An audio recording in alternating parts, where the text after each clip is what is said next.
All right, ladies and gentlemen, welcome back to the channel. As you guys all know, Paca Finance is now live.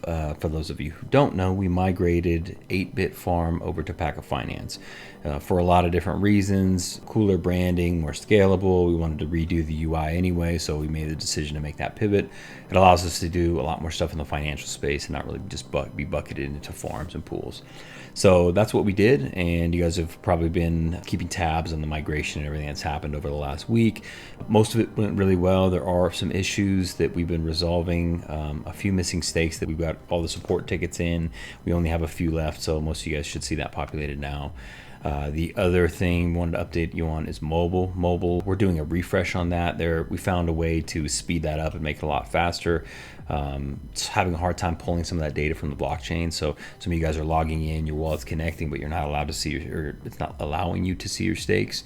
So we're resolving that issue. Also, some of you guys are getting in and you can see your stakes, but when you jump between tabs, it like disconnects your wallet or whatever. So anyway, just a few little things that we need to get fixed. Should basically be fixed by end of day today. So tomorrow morning when you wake up, that mobile stuff should be resolved. And then there's just a handful of little odds and ends that we're trying to get resolved on the website. So jumping over to my pools, this will allow you to see what my current investment is, and we've added some extra things here.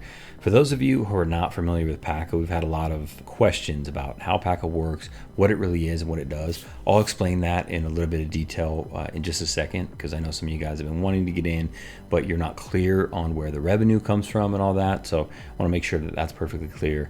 And then I'll do a video at a later time that breaks down more of our specific strategies. We're only going to share so much. I'm not a copy trading service, so all the strategies and everything we use, we're not going to give you our exact positions. Maybe there's other places to do that, but I don't understand how that works for them, because we're essentially selling a service here. We'll go in and we'll do the liquidity pool farming for you, and for that we take a fee only if we make above the percentage that we owe you. So that's basically how the protocol works, and most of you guys know that already. So things have been going really well. We launched the new site, did a little promo. As you guys have said it a million times, as long as we keep our daily percentage, which is our liability to you guys, below 0.4, we're in really good shape. So we're able to run some promos here and there just to make sure that we keep it below 0.4. Current rate right now is 250-day stake at 0.39. Fun new features. You can see your current investment a little bit better. This is loading. Give it a couple days. We'll have this in here. That will calculate your daily return. So it will look at all this data right here and figure out how much you're owed for each of these stakes. It'll add them up, and so your daily return will be here. So if you're looking to make 50 bucks a day and you're at 48, you'll be able to deposit to where you can make 50, and you'll be able to see that here on the dashboard. And if you're making 200, you want to make 500. Some of you guys are making in the thousands per day, which is pretty fantastic. Total deposits are listed here up in the top, and down here $3.157 million. So nice big influx of capital, which is awesome. We're able to buy some of these dips in the market and then add to our current positions that we've got in these concentrated liquidity pools. When we brought stakes over, migrated them from the old contract to the new contract, the bot decided whatever order they wanted them in. So these are not in any particular order. In the next couple of days, we will have a little sort feature right here. So if you click on this, you'll be able to sort to all the stakes that are going to unlock the soonest, or you'll be able to sort the value or whatever. So that will be here. So I wouldn't be too concerned about the order everything's in at this moment. With the old contract, we were kind of hamstrung by these pool IDs. So it was needing to go out and look for the individual pool IDs to claim the funds that you had available. So that was a multi-stage transaction. We wanted to make that much smoother. So now you've got one-click claims, one-click compounds. The whole process is much, much easier. Just to show you real quick, I'll click compound and process the transaction. All right, now that's gone through. So those are quick and easy. Of course, we've got our affiliate tab and all this stuff set up. So you should be able to see your wallet and see what your ranking is. Obviously, we don't use any of our wallets in this. This is all community based. Right now, we are supporting a community member. So if you do a /REF in the Telegram group, that'll give you the wallet address of the community member that we're supporting this month. If you want to learn more about all this stuff, you can click the Learn More tab, and this will talk about our investment options, stuff we're coming out with, taxes and fees, which we don't have any right now. Some of the future pools might have some, but we've got 0 deposit fees, 0 withdrawal fees, 0 dev fee. We literally only take profits from what we make above and beyond the liability. So how does Paca Finance work? That's the common question we keep getting. We've got some videos that are down here at the bottom underneath the testimonials that you can go in and access and learn a little bit about it. But let's just talk about concentrated liquidity pool farming and how it works in general. And to do that, I just popped up a quick chart. So this one's on Bitcoin, but in theory, it's all the same. Concentrated liquidity pool farming is a relatively easy concept to understand. It gets way more complicated as you start to go down the line and dial in strategies, but we'll just talk about it. What we do as a team is we identify different concentrated liquidity pools that we'd like to farm. These have got to be ones that have big market caps, so there's a ton of liquidity. We don't farm any little tokens. They need to have a pretty good amount of volume on it, because if the price isn't fluctuating up and down, then there's no fees that you can scrape. It's got to have a good amount of trading volume. We like to stay away from stuff that has super wild swings, so a little bit more consistency, and obviously that comes with high market caps. If there's a lot more liquidity there, then generally the swings are a little bit lower, but we still want a good amount of volatility because you need to be able to get your APRs nice and high. So concentrated liquidity pools, you are farming an LP pair, which is two tokens smashed together.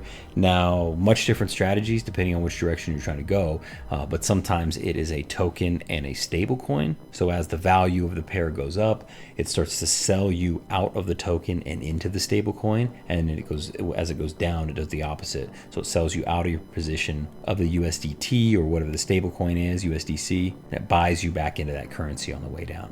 So that one's really simple to understand. That's got a completely different strategy than if you're farming two tokens. Let's say you're farming something on a Binance Smart Chain and BNB is the main token, but the other token in the LP pair is also a token. It's not a stable coin. That needs to have a completely different strategy, because as you're, say, selling out of BNB and it's going into the other token, that token still has the ability to go up or down. Whereas if the LP pair has a stablecoin attached to it, once it sells into the stablecoin or buys into the stablecoin, depending on the scenario, that stablecoin, of course, can't gain or lose value. So it's good in some respects and not in others. In general, I think the toughest thing to understand about this is impermanent loss. If you haven't done much research on impermanent loss, I would recommend that you watch a video or two on it. So here's what we do. Here's how we generate the funds, because the profits that are paid out to investors are paid out from fees from farming. So looking at this chart, I've drawn some support and resistance lines. Basically, it's a range that we're going to farm in. Part of farming is being able to go do some technical analysis on previous charts and try to figure out what range you think that pairing is going to stay inside of. Because if you're looking at a pair that's constantly breaking out of range and there's no real way to identify a zone that you think it'll stay in, it's probably not going to be ideal for this type of strategy. But in this case, we're just looking at a Bitcoin USDT chart. As you can see, it stayed in this range. So if we were farming this pair within this range and it was profitable enough, of course, this is super hypothetical, but we'd essentially be entering the position probably around in the middle. You don't really enter the position on farming on the bottom or top. You're generally somewhere in the middle. You can skew it from side to side, but it's just a different mix of the LP value, if you will. But once you've identified the range, you buy into the position, say you buy here, you're gaining fees every time the market moves. So as it works its way up, you're gaining fees. As it works its way down, you're gaining fees. So the entire time you'd be in range here, you'd be earning fees. And if those were an acceptable percentage for what your strategy is, then this is perfect. So that concept in itself is super simple. Where it starts to get a little bit more complicated is when you start talking about impermanent loss. The value of your pairing is going to fluctuate significantly, even though you're earning fees. So let's say you bought this in, let's just say this is a $100,000 position. Let's say your $100,000 position goes up. Now the LP value is worth $120,000. Now you haven't really made that money, because you don't make that money until you sell. That is really the crux of impermanent loss or impermanent gain in this point. So the LP value has gone from 100 up to 120, back down to 100, up to 110. As it's fluctuating, you're earning the fees. Now the fees that we're earning per day is what's going to pay people. So we're pulling profits off the top to be able to pay people. In some cases, it makes more sense to leave the money on contract because it's already on the BSC network. So if we're farming on another network, why take those fees immediately and bridge them back over and pay the fees when we could just add them to the position, therefore increasing the value of the position? But that's a side point. So the people that want to get super technical, sometimes we are directly taking the fees and bridging them over and stuffing them back on the contract. Sometimes we're using the contract balance as an incoming cash flow metric. So that balance will satisfy all the claims throughout the day and you don't have to actually go in and pay the bridge fees. So if you want to be technical, we utilize the entire system as a whole, and that's what every business does. So just like before, as the chart went up, the LP pair gained in value, but here it would actually be dropping in value. So say it drops from $100,000 position to an $80,000 position here at the bottom. So it's swinging up and down, earning fees the entire time. Now, at no point are you actually realizing that loss or gain unless you have to. Whether it's for the upside, you poke out the top, you think it's a bullish run and you need to reset your range, or it's to the downside and you think something's changed with the general market conditions that it would warrant you doing that. So the value of the TVL is constantly fluctuating, almost impossible to track. Because across all the wallets we have and all the positions, you're gaining in impermanent loss or permanent gain value of the LP pair that swing up, down, up, down, up, down. Really what we're most concerned about here and where the revenue and profits actually come from is the fees that are generated while things swing up and down in this range. So for Paca Finance, we've got a dozen positions across different platforms and different chains that we've set the ranges out for. Those LP pairs do their thing farming, swings up and down, they gain the fees, we scrape the fees on the top, and that's what we use to pay investors. So just a little bit of background on Paca Finance, how it works, how we generate the revenue, and how we've got $3.157 million on the platform. We feel like we've done a really good job of setting this up so far. It's the core team, which is Lee, Keith, and myself. Then we've also got a couple other really smart minds behind the scene that are helping us develop some stuff further. So I think that's about it for today.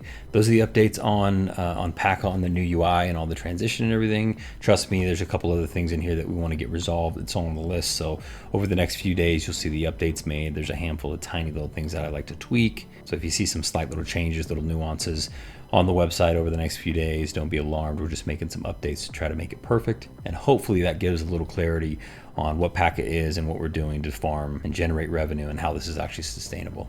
So thanks for tuning in, guys, and happy investing.